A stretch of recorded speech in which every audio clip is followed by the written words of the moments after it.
अनुसूचित क्षेत्र कैसे बना? अनुसूचित क्षेत्र हमें मुफ्त में नहीं मिला है। जब अंग्रेज लोग इस देश में शासन करने की शुरुआत की, हमारे इलाके में जमीन का लगान मांगा। हमारे पुरखों ने कहा ये जमीन हमारे पुरखों ने बनाई है, ये जमीन हमें भगवान ने दिया है, तुमने जमीन नहीं दिया है, तुमको हम लगान क्यों देंगे? हम सरकार को नहीं पहचानते हैं।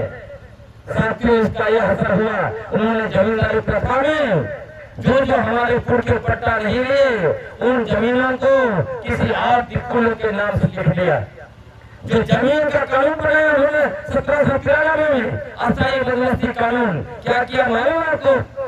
जो लोग 3 साल तक जमीन का जो है कि लगा नहीं दे पाएंगे, चौथा साल जमीन किसी और को हो जाएगा। हमारे पुरखों ने जमीन बनाई, लेकिन वो जमीन जो लगा नहीं चुकता कर पाए, गैर आदिवासियों के नाम कर दिया इन लोगों ने। इसलिए अब देखिए हमारे इलाके में कितने सारे गैर आदिवासी भरे हुए हैं। क्या वो जमीन बनाया है? खोज लीजिए, जमीन हमारे पुरखों ने बनाई है। छोटानागपुर में आपको बताता हूँ, छोटानागपुर में सबसे पहले जो बसने वाले जो लोग थे वो आसुओं थे, वो मुंडा थे, वो खड़िया थे, वो खो थे और वो फीट थे। यही 5 आदिवासी समुदाय जो है छोटानागपुर में सबसे पहले बसे हैं। उसके बाद हमारे भाई लोग आए, उनके साथ भी हम लोग साथ में रहे। अभी सबके साथ पूरा 33 आदिवासी समुदाय है, जिसके साथ हम लोग पूर्ण त्योहार से रहते हैं। लेकिन इसी में से कुछ लोग, वही दिक्कु लोग जो दिक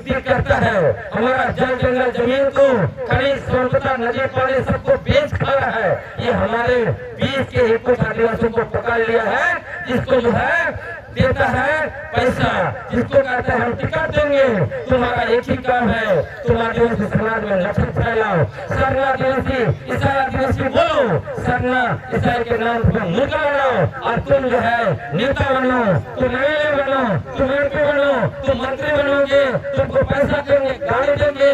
ये लालच की वजह से हमारे बीच में से कुछ लोग हैं जो दिक्कुओं के साथ खड़े हैं। इसलिए उनको मैं बहुत चुनौती देता हूँ। कभी कभी गुस्सा आता है तो मैं कहता भी हूँ कि तुम लोग प्रवासी हो, इसलिए होश में रहो। यहाँ पे नफरत फैलाओगे तो हम लोग स्वीकार नहीं करेंगे। साथ में रहना है। हमारे पुरखों ने आपको प्रेम से, दया से जमीन दे दिया, हमारे इलाकों में आपको बसा दिया, और हमारे ऊपर जो है नफरत तुम फैलाओगे, हमें एक दूसरे से लड़ाओगे, तो हम लोग ये बर्दाश्त नहीं करेंगे। सही बात है ना? क्या होते हैं लोग?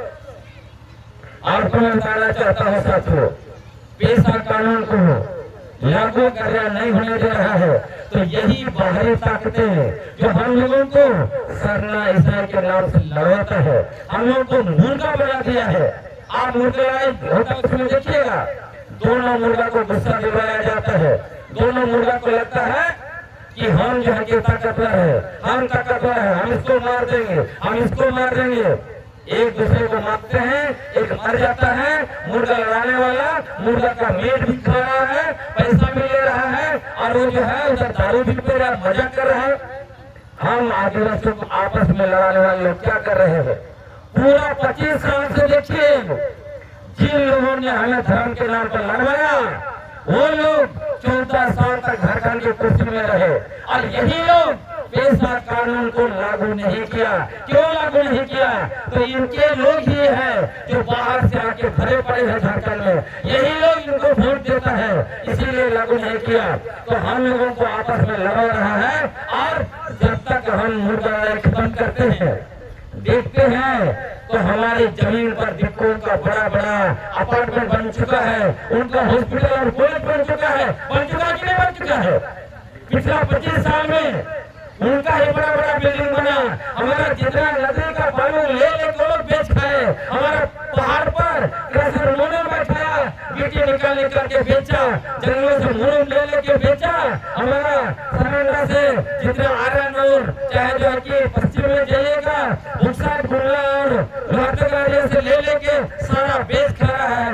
बड़ा बड़ा हॉस्पिटल उनका, बड़ा बड़ा स्कूल उनका, उनके लिए बड़े बड़े बिल्डिंग, गाड़ी, बैंक बैलेंस, उनके बच्चे शान से जी रहे हैं। और हम लोग जिसके लिए झारखंड बना था, जिनके लिए लड़ा गया था, जिन लोगों ने शहीद हुआ, जो अपना जान की कुर्बानी दी, वो लोग कहाँ है यार, ये सोचने वाले हैं साथियों।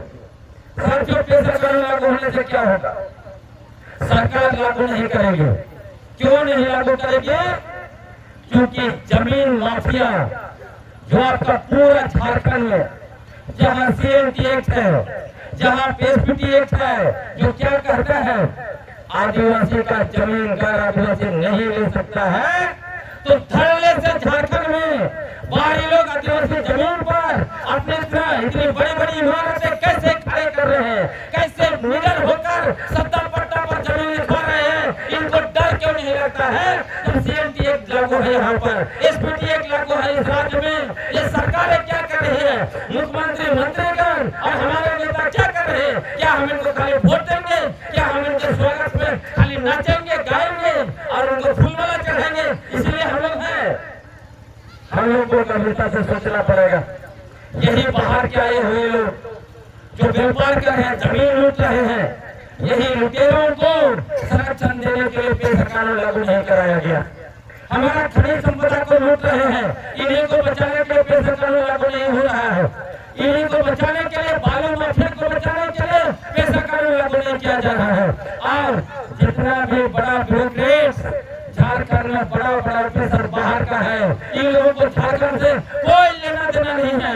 ये यहाँ का डिस्ट्रिक्ट मिनरल फाउंडेशन ट्रस्ट, जिसका पैसा, खनिज का पैसा आपका ग्राम सभा में आना है, उस पैसा को लूट रहे हैं साथियों।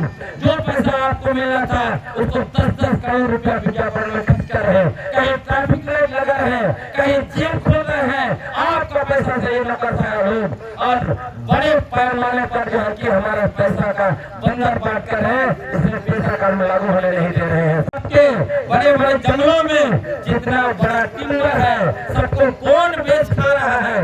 यही लोग बेच खा रहे हैं, जंगल माफिया। 5वीं अनुसूची इलाका में शराब नहीं बिक सकता है बिना ग्राम सभा का अनुमति का, लेकिन ये शराब माफिया अनुसूचित क्षेत्र में सरकार के संरक्षण से जो है कि शराब बेच रहा है। सरकार जो है शराब नीति बनाती है, बालू नियम बनाती है, पैसा नियम क्यों नहीं बनाती है? ये सवाल पूछना पड़ेगा। इसे सब समझ लीजिए। जितना भी सरकारें विगत 25 वर्ष से झारखंड में रहे, जितना भी हमारे आदिवासी गैर आदिवासी मुख्यमंत्री और मंत्री बने, जितना भी आदिवासी गैर आदिवासी यहाँ विधायक और सांसद और नेता बने, इन लोगों ने ही हमारा सारा अधिकार को लुटवाने का काम किया है। इन्हीं लोगों की वजह से पैसा कानून लागू नहीं हुआ है।